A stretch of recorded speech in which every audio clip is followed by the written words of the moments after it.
خدا کے لیے میری مدد کریں، مجھے ہسپتال لے کر جائیں، مجھ سے یہ تکلیف مزید برداشت نہیں ہو رہی۔ اپنی بیوی کی تکلیف میں ڈوبی ہوئی آواز میرے کانوں میں پڑی۔ اگر یہ تکلیف برداشت نہیں ہو رہی تو مر جاؤ، کم از کم میری زندگی تو سکون میں آ جائے گی۔ میں نے انتہائی بے رحمی کا مظاہرہ کیا۔ وہ پھوٹ پھوٹ کر رونے لگی اور مجھے کہنے لگی، آپ مجھ سے اتنی نفرت کیوں کرتے ہیں؟ مجھے وہ اس وقت زہر لگ رہی تھی۔ مجھے اس کی چہرے کی طرف دیکھنے کا بھی دل نہیں کر رہا تھا۔ اس وقت جو چیز مجھے سب سے زیادہ تکلیف میں مبتلا کر رہی تھی وہ یہ تھی کہ ابھی اس کے پیٹ میں جو بچہ ہے وہ بچہ میرا نہیں بلکہ وہ تو کسی اور کا ہے۔ یہ سب سوچ کر میرے غصے میں اضافہ ہو گیا۔ میں اس کے چہرے کی طرف دیکھنا بھی پسند نہیں کر رہا تھا۔ اچانک ہی اس کے منہ سے ایک زوردار چیخ نکلی۔ وہ بنا پانی کے مچھلی کی طرح تڑپنے لگی۔ میں نے اسے اس کے حال پر چھوڑا اور غصے سے کمرے سے باہر نکل گیا۔ امی تیزی سے بھاگتی ہوئی میرے پاس آئیں اور مجھے کہنے لگیں، کیا ہوا ہے؟ سب ٹھیک تو ہے؟ ابھی تمہاری بیوی کے چلانے کی آواز سنی۔ اگر آپ کو اتنی فکر ہو رہی ہے تو خود ہی جا کر دیکھ لیں، مجھے نہیں پتا کہ کیا ہوا ہے۔ یہ کہہ کر میں خاموشی سے گھر سے باہر نکل گیا۔ اب میرا رخ اپنے دوست کے گھر کی طرف تھے جو میرا سکھ دکھ کا ساتھی تھا۔ اس طرح کے معاملات میں وہ ہمیشہ ہی مجھے تسلی دیتا تھا۔ یہ شادی بھی میں نے صرف اور صرف اپنے دوست کے کہنے پر ہی کی تھی۔ اگر میرا دوست آخری فیصلہ نہ کرتا تو میں کبھی بھی یہ شادی کرنے پر راضی نہ ہوتا۔ ابا نے ایڑی چوٹی کا زور لگایا تھا مگر میں ان کی بات ماننے کے لیے تیار نہیں تھا۔ پھر میرے دوست نے مجھے تسلی دی اور مجھ سے وعدہ کیا کہ بہت جلد ہی وہ میری سب سے جان چھڑوا دے گا، اور پھر اپنے دوست کی بات مان کر میں نے یہ شادی کر لی۔ اس کے ساتھ میں 2 گھنٹے بیٹھا رہا اور ادھر ادھر کی باتیں کرتا رہا۔ اچانک ہی میرے نمبر پر کال آنے لگی۔ میں نے دیکھا امی کا نمبر تھا۔ پہلی ہی بیل پر میں نے کال اٹھا لی۔ بیٹا بہت بہت مبارک ہو، تمہارے گھر بیٹا پیدا ہوا ہے۔ اماں کی بات سن کر میرا خون غصے سے کھولنے لگا۔ میں نے نفرت آمیز لہجے میں انہیں کہا کہ وہ بچہ میرا نہیں ہے، اس لیے مجھے بھی مبارکباد دینے کی ضرورت نہیں ہے۔ آپ اس عورت کو مبارکباد دیں اور اس عورت سے پوچھیں کہ آخر اس کا باپ کون ہے۔ پھر جو بھی اس کا باپ ہے اسے کال کر کے بلا لیں اور اس عورت کو اس کے ساتھ رخصت کر دیں، کیونکہ اب میں مزید اس عورت کو برداشت نہیں کر سکتا۔ میرے صبر کا پیمانہ لبریز ہو گیا تھا۔ میرے منہ میں جو بھی آ رہا تھا میں وہ کہے جا رہا تھا۔ اچانک ہی میرے دوست نے میرے ہاتھ سے موبائل چھین لیا اور میری امی کو کہنے لگا، آنٹی آپ فکر مت کریں، ہم تھوڑی ہی دیر میں وہاں پر پہنچ رہے ہیں۔ مجھے اس وقت اپنا دوست بھی بہت زہر لگ رہا تھا، لیکن اس کی بات ماننے کے علاوہ میرے پاس دوسرا کوئی راستہ نہیں تھا۔ جہاں اس پر اتنا زیادہ بھروسہ کیا تھا وہاں پر مزید تھوڑا بھروسہ کرنے کا فیصلہ کیا۔ ہسپتال کے اندر داخل ہوا تو ہر کسی کے چہرے پر ہی خوشی پھیلی ہوئی تھی۔ میں حیران رہ گیا اور سوچنے لگا کہ پہلی بار ہی کوئی ہسپتال دیکھا ہے جہاں پر موجود ہر شخص ہی خوش ہو۔ تھوڑا سا آگے بڑھا ہی تھا کہ مجھے ایک شخص دکھائی دیا جو سب میں مٹھائی بانٹ رہا تھا۔ وہ کوئی اور نہیں بلکہ میرا باپ تھا۔ وہ اس وقت بہت ہی خوش تھا، یوں لگ رہا تھا جیسے اسے زندگی کی تمام خوشیاں مل گئی ہوں۔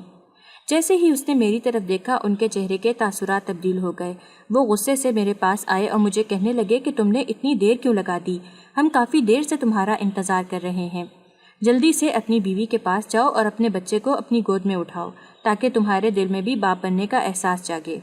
میں نے ابا کے سامنے ہاتھ جوڑے اور انہیں کہا کہ خدا کا واسطہ ہے آپ چپ کر جائیں۔ میں نے پہلے بھی کہا ہے کہ وہ بچہ میرا نہیں ہے، تو کیوں بار بار اسے میرے نام لگا رہے ہیں؟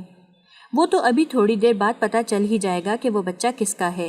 فی الحال تم یہ ساری باتیں چھوڑو، اپنی بیوی کے پاس جاؤ اور اس سے اس کی خیریت دریافت کرو۔ انہوں نے میرے دوست کو باہر ہی روک دیا جبکہ مجھے کمرے کے اندر بھیج دیا۔ جب کمرے کے اندر داخل ہوا تو سونیا کا خوبصورت چہرہ دکھائی دیا۔ اس کی آنکھیں بند تھیں، یقیناً وہ سو رہی تھی۔ اس کو سوتا اور پرسکون دیکھ کر مجھے یکدم ہی غصہ آ گیا۔ میں تیزی سے اس کے پاس گیا اور اسے بازو سے پکڑ کر جھٹکے سے بٹھا دیا۔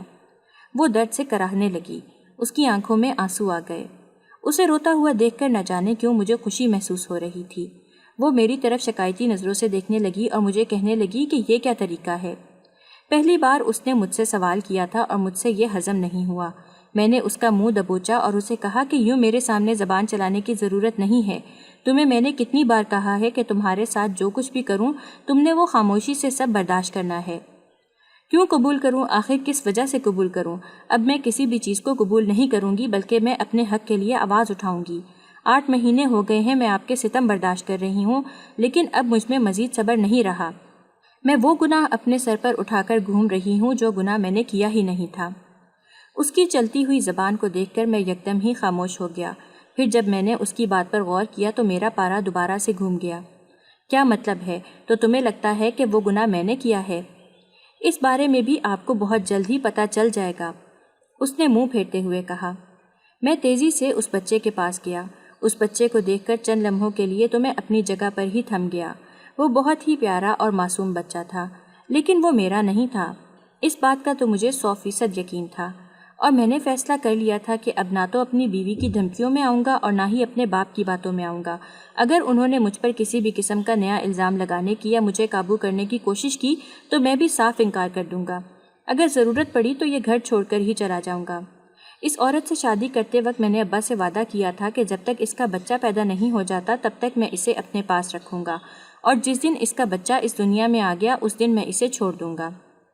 ابا نے مجھے تسلی دی تھی اور کہا تھا کہ جیسا تم کہہ رہے ہو ویسا ہی ہوگا، اس لیے تمہیں فکر مند ہونے کی ضرورت نہیں ہے۔ لیکن اب ان دونوں کے بدلتے ہوئے حالات دیکھ کر مجھے شدت سے کچھ غلط ہونے کا احساس ہونے لگا۔ اماں کمرے میں آئی تو انتہائی نفرت سے میرے چہرے کی طرف دیکھنے لگی۔ مجھے تم سے یہ امید نہیں تھی، مجھے بالکل بھی اندازہ نہیں تھا کہ تم اس قدر گھٹیا انسان ہو۔ اماں کے منہ سے اپنے لیے اس طرح کے الفاظ سن کر میرے دل کو کچھ ہوا۔ میں تیزی سے اماں کی طرف بڑھا اور ان کے ہاتھ پکڑتے ہوئے کہا، یہ آپ کس طرح کی باتیں کر رہی ہیں؟ میں نے ایسا کیا کر دیا ہے جو سبھی مجھ سے اتنے روکھے انداز میں بات کر رہے ہیں؟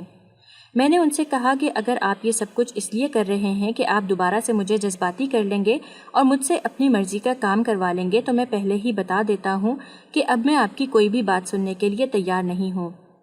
بیٹا، اب فیصلہ جذبات کی بنیاد پر نہیں ہوگا بلکہ اب فیصلہ حقیقت کی بنیاد پر ہوگا۔ بہت جلد ہی حقیقت تمہارے سامنے آ جائے گی۔ اماں کی بات سن کر میں گہری سوچ میں ڈوب گیا اور سوچنے لگا کہ آخر ایسا کون سا کام ہے جو میں نے پچھلے کچھ عرصے میں کیا ہو۔ بلا شبہ میری بہت سی لڑکیوں سے دوستی تھی اور بہت ساری لڑکیوں کے ساتھ میرے تعلقات تھے، لیکن میں نے کبھی بھی اپنی کزن کی طرف نظر اٹھا کر بھی نہیں دیکھا تھا۔ میں جتنا بھی بے غیرت سہی لیکن میں اپنی کزنوں کی بہت عزت کیا کرتا تھا۔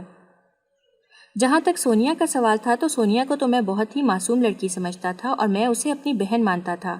میں سوچ بھی نہیں سکتا تھا کہ وہ کبھی اس طرح کا کام کر سکتی ہے۔ تھوڑی ہی دیر بعد ابا کمرے کے اندر داخل ہوئے۔ انہوں نے ہاتھ میں ایک رپورٹ اٹھا رکھی تھی۔ اس رپورٹ کو دیکھ کر میرا دل تیزی سے دھڑکا۔ میں نے بس ابا سے کہا کہ ابا یہ کیا ہے؟ ابا نے وہ رپورٹ میرے منہ پر ماری۔ مجھے میری بیٹی ہمیشہ ہی کہتی تھی لیکن میں نے کبھی بھی اپنی بیٹی کی بات پر توجہ نہیں دی۔ مجھے لگتا تھا کہ اسے کوئی غلط فہمی ہوئی ہے، مگر اب اس رپورٹ نے سب کچھ بتا دیا ہے۔ تم مجھے بتاؤ کہ تم اس رپورٹ کے بارے میں کیا کہنا چاہو گے؟ ابا نے وہ رپورٹ میرے ہاتھ میں تھما دی۔ میرے ہاتھ اس وقت بہت بری طرح سے کانپ رہے تھے۔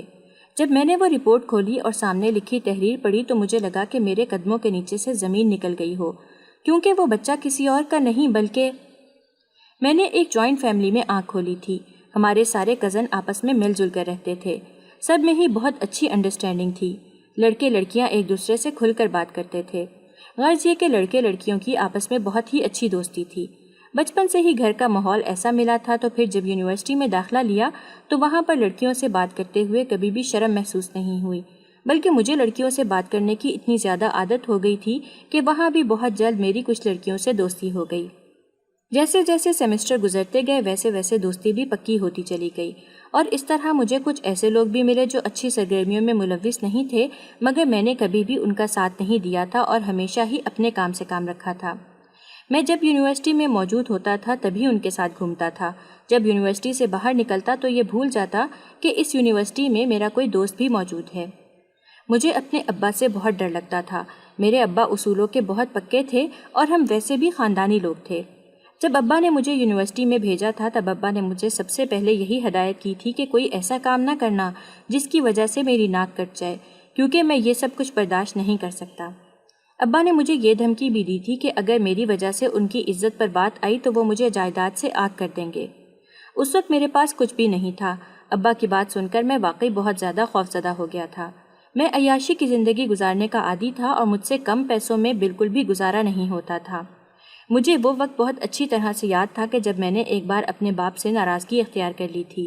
مجھے لگ رہا تھا کہ میں اپنے دوست کے گھر چلا جاؤں گا اور وہاں پر میری بہت ہی اچھی زندگی گزرے گی، لیکن جب میں اپنے دوست کے گھر پہنچا اور اس کے والدین کے گھر پہنچا اور اس کے ماں باپ کو یہ پتہ چلا کہ میں اپنے ماں باپ سے لڑ کر آیا ہوں تو انہوں نے مجھے صاف الفاظ میں یہ کہہ دیا کہ وہ مجھے اپنے گھر نہیں رکھ سکتے۔ بہتر یہی ہے کہ میں اپنے والدین سے راضی ہو جاؤں اور دوبارہ اپنے گھر چلا جاؤں۔ اپنے دوست سے میں نے جب اس بارے میں بات کرنے کی کوشش کی تو میرے دوست نے بھی دونوں ہاتھ اٹھا کر صاف انکار کیا اور مجھے کہا کہ ابھی تو میرے پاس کچھ بھی نہیں ہے جو میں دعویٰ کر سکوں کہ اگر مجھے میرے گھر والوں نے یہاں سے نکال دیا تو نہ صرف خود گزارا کروں گا بلکہ تمہیں بھی ایک اچھی زندگی دوں گا۔ بہتر یہی ہے کہ ابھی اپنے باپ کے پاس واپس چلے جاؤ، اپنے باپ سے معافی مانگو اور ان سے وعدہ کرو کہ تم اس طرح کی غلطی دوبارہ نہیں کرو گے، کیونکہ اگر اب تم نے یہ بیوقوفی کرنے کی کوشش کی تو نقصان صرف اور صرف تمہیں ہی اٹھانا پڑے گا۔ میرا دوست واقعی ٹھیک بات کہہ رہا تھا۔ میں اسی وقت ہی اپنے گھر چلا گیا۔ جب میرے باپ نے مجھے گھر میں داخل ہوتے ہوئے دیکھا تو وہ ہنسنے لگے اور میرا مذاق بناتے ہوئے کہنے لگے، مجھے تو لگا تھا کہ کم از کم 2 دن گھر سے باہر رہو گے، لیکن لگتا ہے زمانے نے تمہارے ساتھ بہت برا سلوک کیا ہے۔ ابا کی بات سن کر میں ان کے قدموں میں گر گیا اور ان سے کہا کہ مجھے معاف کر دیجئے، مجھ سے غلطی ہو گئی ہے، میں دوبارہ آپ کی کسی بات کے خلاف نہیں جاؤں گا اور آپ سے کسی بھی قسم کی بدتمیزی نہیں کروں گا۔ ابا نے مجھے اٹھایا اور سینے سے لگاتے ہوئے کہا کہ بس میں بھی یہی چاہتا ہوں کہ تم خاموشی سے میری بات مانتے رہو۔ ان دنوں سونیا سے میری بہت اچھی دوستی تھی۔ دوستی کسی غلط بنیاد پر قائم نہیں کی گئی تھی بلکہ بہن بھائی کے رشتے کی بنیاد پر قائم کی گئی تھی۔ میری اپنی تو کوئی سگی بہن نہیں تھی، میں سونیا کو ہی اپنی بہن مانتا تھا کیونکہ ایک تو وہ بہت اچھی تھی اور دوسرا وہ میرے سارے کام کر دیتی تھی۔ میرے کپڑے دھونے سے لے کر استری کرنے تک کے کام بھی وہ کرتی تھی۔ اکثر جب میری امی مصروف ہوتی تھیں تو وہ میرا کمرہ بھی صاف کر دیتی تھی۔ ہمارے گھر کا رواج تھا اماں نوکر چاکر رکھنے کی اجازت نہیں دیتی تھیں، وہ کہتی تھیں کہ اس طرح سے گھر میں لڑائیاں اور فساد قائم ہوتے ہیں۔ ویسے بھی بہت ساری فیملیز اکٹھی رہ رہی تھیں، اس وجہ سے ہم نوکر رکھنے کا رسک بھی نہیں لے سکتے تھے۔ گھر کے سارے کام لڑکیاں ہی کرتی تھیں۔ میرے کاموں کا ٹھیکہ سونیا نے اٹھا رکھا تھا اور میرے لیے اس سے بڑھ کر خوشی کی کوئی بات نہیں تھی۔ ایک دن میں کمرے کے اندر داخل ہوا تو سامنے کا منظر دیکھ کر حیران رہ گیا۔ سونیا نے میرا موبائل اٹھایا ہوا تھا اور وہاں پر تیزی سے کچھ ٹائپ کر رہی تھی۔ جب میں وہاں گیا تو مجھے دیکھ کر وہ یکدم ہی خوفزدہ ہو گئی۔ اس نے میرا موبائل جلدی سے اپنے ہاتھوں میں دبا لیا۔ یوں لگ رہا تھا جیسے اسے ڈر لگ رہا ہو کہ اگر میں نے اس سے موبائل لیا تو اس کا کوئی راز کھل جائے گا۔ میں سونیا پر شک تو نہیں کرتا تھا، لیکن اس کی یہ حرکت دیکھ کر مجھے تھوڑا سا عجیب ضرور محسوس ہوا تھا۔ میں نے اپنے لہجے کو نارمل رکھنے کی کوشش کی اور سونیا سے پوچھا، کیا ہو گیا ہے، تم اتنی زیادہ ڈر کیوں گئی ہو؟ اور میرا موبائل ذرا میرے حوالے کرو، میں نے ایک دوست کو کال کرنی ہے۔ میری بات سن کر سونیا نے تیزی سے نفی میں سر ہلایا اور مجھے کہنے لگی، میں اپنی ایک دوست کو میسج کر رہی تھی، میں تھوڑی دیر کے بعد آپ کو آپ کا موبائل دیتی ہوں۔ زندگی میں پہلی بار اس نے میری اجازت کے بغیر میرا موبائل اٹھایا تھا۔ انداز بھی اس کا بہت مشکوک تھا۔ میں نے سوچا چلو کوئی بات نہیں، تھوڑی دیر کے لیے موبائل اس کے حوالے کر دیتا ہوں، ویسے بھی زیادہ سے زیادہ یہ میرے موبائل کے ساتھ کیا کر لے گی۔ میری کوئی ایسی بات نہیں تھی کہ جس کو میں کسی سے چھپاتا، اسی لیے میں نے بھی اسے اپنا موبائل استعمال کرنے کی اجازت دے دی۔ پہلے وہ میرے کمرے میں ہی بیٹھ کر موبائل استعمال کر رہی تھی، لیکن پھر وہ بعد میں کمرے سے باہر نکل گئی۔ میرے پاس ایک موبائل تھوڑا ہی تھا، میرے پاس 3 موبائل تھے۔ ایک سے میں گھر والوں سے رابطے میں رہتا تھا، جبکہ دوسرے 2 موبائل میں نے لڑکیوں سے رابطے کرنے کے لیے رکھے ہوئے تھے۔ میں بہت ہی مزے کی زندگی گزار رہا تھا اور اپنی زندگی سے بہت زیادہ خوش بھی تھا۔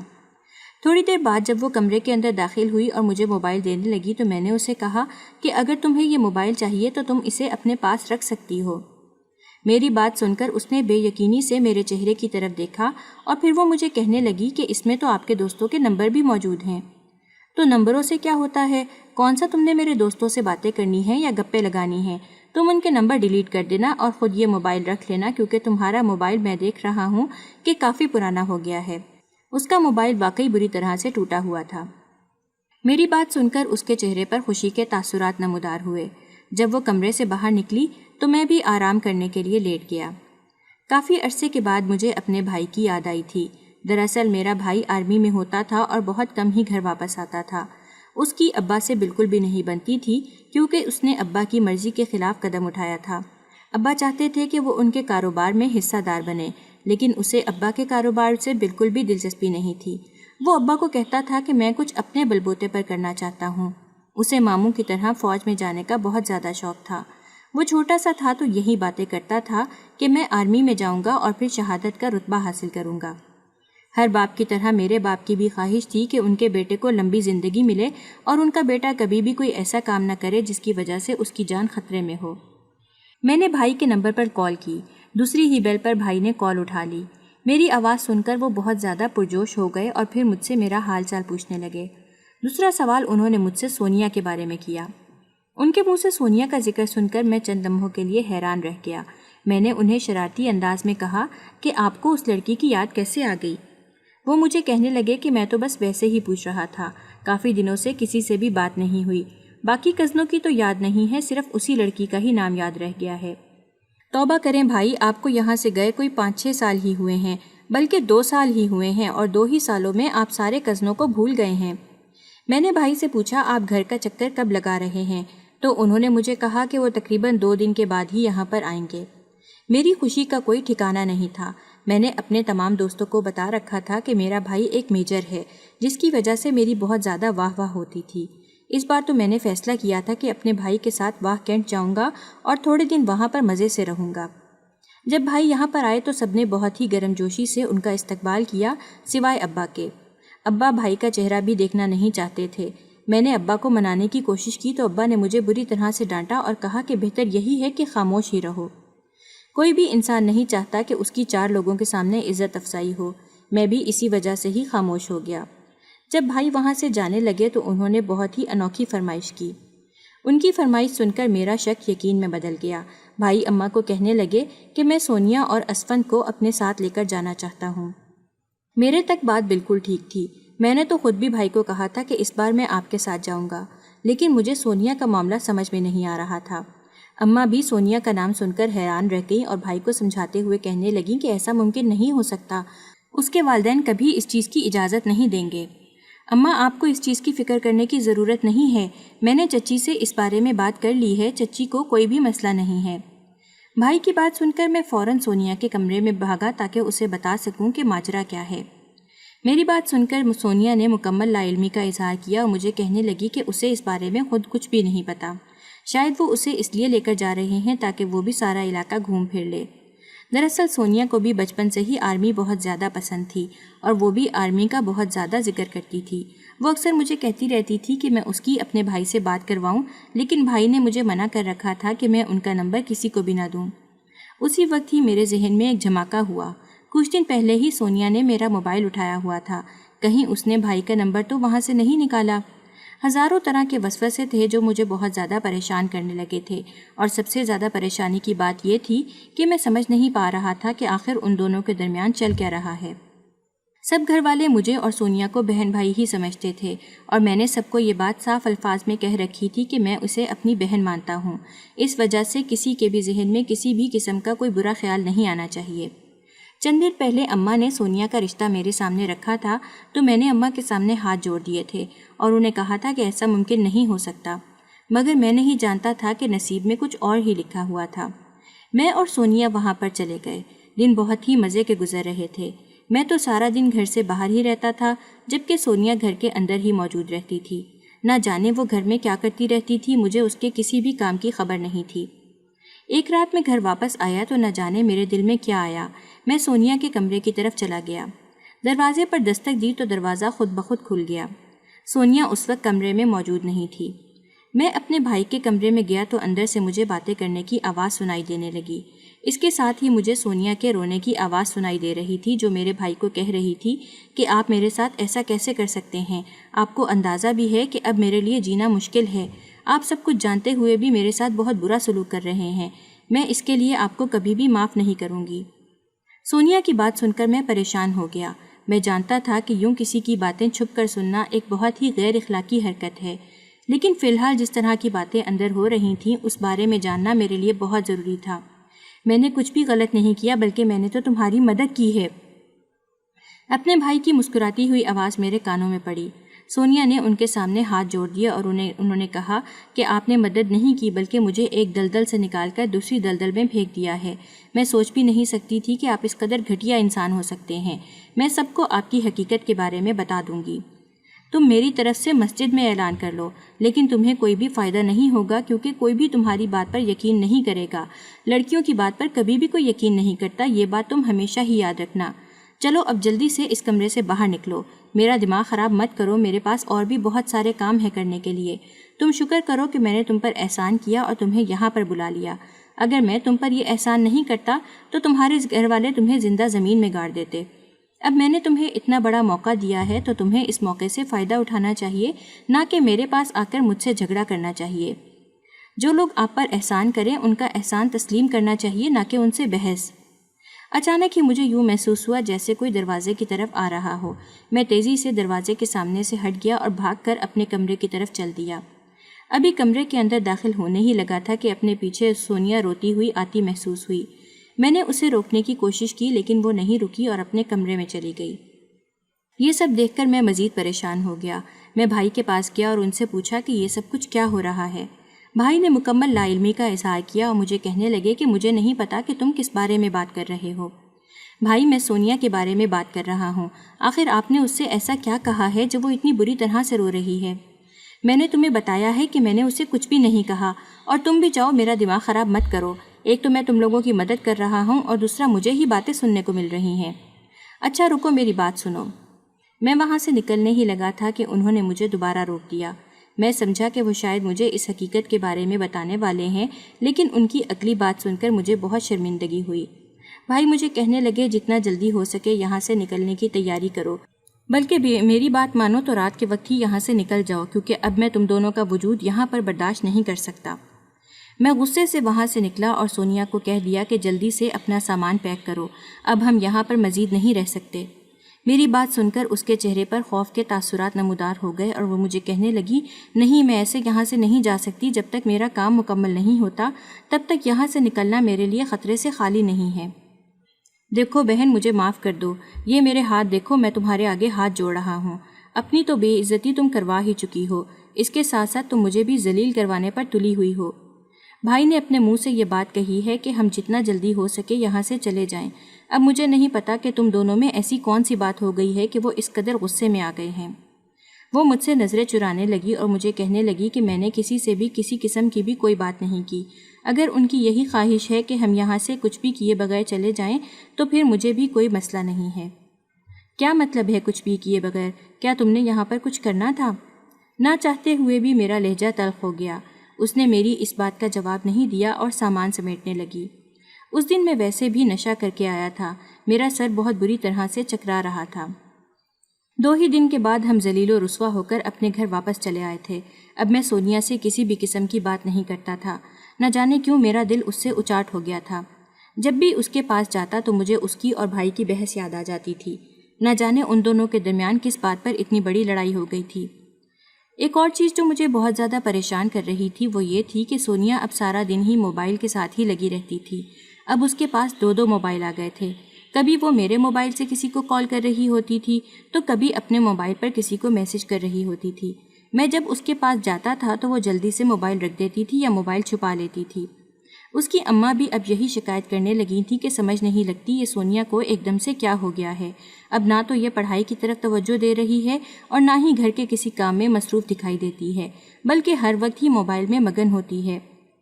میں نے ایک دن سونیا سے اس بارے میں تفصیل سے بات کرنے کا فیصلہ کیا، لیکن سونیا میرے ہاتھ ہی نہیں آ رہی تھی۔ وہ میری کسی بھی بات کا سیدھا جواب ہی نہیں دے رہی تھی۔ میرے دوست کے چکر ان دنوں میرے گھر میں بہت زیادہ بڑھ گئے تھے۔ اب وہ اکثر ہی سونیا کے پاس بیٹھا باتیں کرتا ہوا نظر آتا تھا۔ چونکہ ہمارے گھر کا ماحول بہت ہی ماڈرن تھا اور اس طرح کی چیزوں کی طرف گھر والے دھیان نہیں دیتے تھے، ویسے بھی لڑکے لڑکیاں آپس میں باتیں کرتے رہتے تھے، اور اگر اس دوران میرا کوئی دوست باہر سے آ جاتا تو اس کے ساتھ بھی میری کزنس فری ہو جاتی تھیں۔ اس کو کوئی بھی معیوب نہیں سمجھتا تھا۔ پہل تو میں نے بھی اس چیز کو نظر انداز کیا، لیکن اب نظر انداز کرنا مشکل ہو گیا تھا۔ میں نے ایک دن اپنے دوست سے کہا کہ مجھے تمہارا روز روز یہاں آنے سے کوئی مسئلہ نہیں ہے، لیکن مجھے ایک چیز سے مسئلہ ہے، اب تم کچھ زیادہ ہی میری کزن کے ساتھ فری ہو رہے ہو۔ میں اپنے دوست کی نیچر سے بہت اچھی طرح سے واقف تھا۔ وہ ایک بہت بڑا فلرٹی تھا اور مجھے پتا تھا کہ وہ میری کزن کے ساتھ بھی فلرٹ کر رہا ہے۔ میں نہیں چاہتا تھا کہ وہ سونیا کو اپنی محبت کے جھوٹے جال میں پھنسائے اور پھر بعد میں اسے چھوڑ دے۔ میری بات سن کر وہ مسکرانے لگا اور مجھے کہنے لگا، مجھے یہ مشورہ دینے سے اچھا ہے کہ تم اپنی کزن کو سنبھالو، کیونکہ تمہاری کزن ہی کسی کے ہاتھ میں نہیں آ رہی۔ وہ میرے ساتھ باتیں کرتی ہے لیکن اس کی نظر میرے دوسرے دوستوں پر بھی ہے۔ مجھے سمجھ نہیں آتا کہ تم جیسے انسان کی ایسی کزن کیسے ہو سکتی ہے۔ اس کی بات سن کر میرا دماغ غصے سے کھولنے لگا۔ میرا بس نہیں چل رہا تھا کہ میں اسے زمین میں گاڑ دوں۔ اس دن میری سونیا کی وجہ سے اس کے ساتھ اچھی خاصی لڑائی ہو گئی تھی، اور پھر اب تو ایسا ہونے لگا تھا کہ سونیا روز راتوں کو بھی غائب رہنے لگی تھی۔ صبح کا وقت تھا، 4 بج رہے تھے، میری آنکھ خود بخود ہی کھل گئی۔ مجھے یوں محسوس ہوا تھا جیسے کوئی دیوار پھلانگ کر گھر کے اندر داخل ہوا ہو۔ ایک لمحے کے لیے تو دل میں آیا کہ تمام گھر والوں کو اس بارے میں بتا دوں، لیکن پھر دوسرے ہی لمحے سوچا کہ کہیں ایسا نہ ہو سب گھر والے ہی پریشان ہو جائیں۔ اسی وجہ سے یہ بات میں نے اپنے دل میں ہی دبا لی۔ جب باہر صحن میں گیا تو سامنے کا منظر دیکھ کر چند لمحوں کے لیے حیران رہ گیا تھا۔ وہاں پر سونیا موجود تھی۔ وہ زمین پر بیٹھی ہوئی تھی، اس نے پاؤں دونوں ہاتھوں میں پکڑا ہوا تھا۔ یقیناً چھلانگ لگانے کی وجہ سے اس کے پاؤں پر چوٹ لگ گئی تھی۔ اس نے اس وقت کافی بے باک لباس پہنا ہوا تھا۔ میں تیزی سے اس کے پاس گیا اور اس سے پوچھا کہ تم اس وقت کہاں سے آ رہی ہو؟ میری بات سن کر اس نے انتہائی غصے سے میری طرف دیکھا اور مجھے کہنے لگی کہ تم تو مجھ سے بات کرنا ہی بند کرو۔ میں تمہاری آواز تو دور کی بات تمہاری شکل بھی دیکھنا نہیں چاہتی۔ تم ایک نمبر کے گھٹیا انسان ہو۔ سونیا کے منہ سے اپنے لیے اس طرح کی باتیں سن کر مجھے چند لمحوں کے لیے یقین ہی نہیں آیا۔ اچانک ہی مجھے تائی کی آواز سنائی دی جو یقیناً نماز پڑھنے کے لیے ہی جاگی تھی۔ ان کی آواز سن کر سونیا بہت بری طرح سے گھبرا گئی اور پھر لڑکھڑاتی گرتی پڑتی اپنے کمرے کی طرف چل دی۔ اگلے دن میں نے جب تائی جان سے اس بارے میں بات کی تو میری بات سن کر ان کی آنکھوں میں آنسو آ گئے اور وہ مجھے کہنے لگیں، بیٹا میں خود دیکھ رہی ہوں کہ اس کی حرکتیں کافی مشکوک ہو گئی ہیں، لیکن اب یہ میرے ہاتھوں سے نکل گئی ہے۔ نہ تو وہ میری کوئی بات سنتی ہے اور نہ ہی میرے کسی سوال کا سیدھے منہ جواب دیتی ہے۔ اب اس نے مجھ سے بدتمیزی کرنا بھی شروع کر دی ہے۔ وہ صرف ایک ہی بات کہتی ہے کہ میرے ساتھ جو کچھ بھی ہوا ہے وہ تمہاری وجہ سے ہوا ہے۔ تائی جان کی بات سن کر میرا سر چکرانے لگا۔ میں نے بے یقینی سے ان سے پوچھا کہ کیا وہ کہتی ہے کہ یہ سب کچھ میری وجہ سے ہوا ہے؟ میری بات سن کر وہ پھوٹ پھوٹ کر رونے لگیں اور کہنے لگیں، ہاں وہ ایسا ہی کہتی ہے، لیکن مجھے اس کی بات پر یقین نہیں ہے۔ میں جانتی ہوں کہ تم ایسا کبھی بھی نہیں کر سکتے۔ یہ کہہ کر وہ وہاں سے چلی گئی، جبکہ مجھ میں اتنی بھی ہمت نہیں تھی کہ میں اپنی تائی جان سے مزید کچھ بھی پوچھ سکوں۔ اور پھر اچانک ہی ایک دن میرے سر پر دھماکہ ہوا۔ ابا جان انتہائی غصے سے کمرے کے اندر ٹہل رہے تھے۔ انہوں نے مجھے اپنے پاس کمرے میں بلایا اور مجھے کہا کہ تمہاری شادی سونیا سے ہو رہی ہے۔ ابا جان کی بات سن کر میں نے تیزی سے نفی میں سر ہلایا اور انہیں کہا کہ ایسا ممکن نہیں ہو سکتا، میں اس لڑکی سے شادی نہیں کر سکتی۔ اسی وقت ہی میری کزن کمرے کے اندر داخل ہو گئی اور مجھے کہنے لگی کہ دراصل سونیا کسی اور کے بچے کی ماں بننے والی ہے اور یہ تمہیں قربانی کا بکرا بنا رہے ہیں۔ مجھے لگا تھا کہ ساتوں آسمان میرے سر کے اوپر آ کر گر گئے ہوں۔ میں نے بے یقینی سے ابا کی طرف دیکھا اور انہیں کہا کہ آپ میرے ساتھ اس طرح کا سلوک کیسے کر سکتے ہیں؟ ابا نے کہا کہ میں یہ سب کچھ خاندان کی عزت بچانے کے لیے کر رہا ہوں، میرے پاس اس کے علاوہ دوسرا کوئی راستہ نہیں ہے۔ فی الحال گھر میں کوئی اور لڑکا موجود نہیں ہے اور نہ ہی کوئی سونیا کے قابل ہے۔ میں نے انہیں کہا کہ سونیا نے جس طرح کا کام کیا ہے آپ کو تو چاہیے اسے کسی لولے لنگڑے کے ساتھ بیاہ دیں، لیکن آپ اپنے بیٹے کے ساتھ بہت بڑی زیادتی کرنے چاہ رہے ہیں۔ اب زیادہ باتیں کرنا چھوڑو اور جو کچھ کہا ہے وہ خاموشی سے مانو۔ تھوڑی ہی دیر بعد مولوی آتا ہوگا۔ مولوی سے پہلے ہی وہاں پر میرا جگری دوست آ گیا۔ یقیناً اسے میرے باپ نے ہی بلایا تھا۔ میرا دوست مجھے کہنے لگا کہ فی الحال تمہارے پاس اس کے علاوہ دوسرا کوئی راستہ نہیں ہے، کیونکہ اگر تم نے اپنے باپ سے غداری کرنے کی کوشش کی تو وہ تمہیں نہ صرف گھر سے نکالیں گے بلکہ جائیداد سے بھی ہمیشہ کے لیے فارغ کر دیں گے۔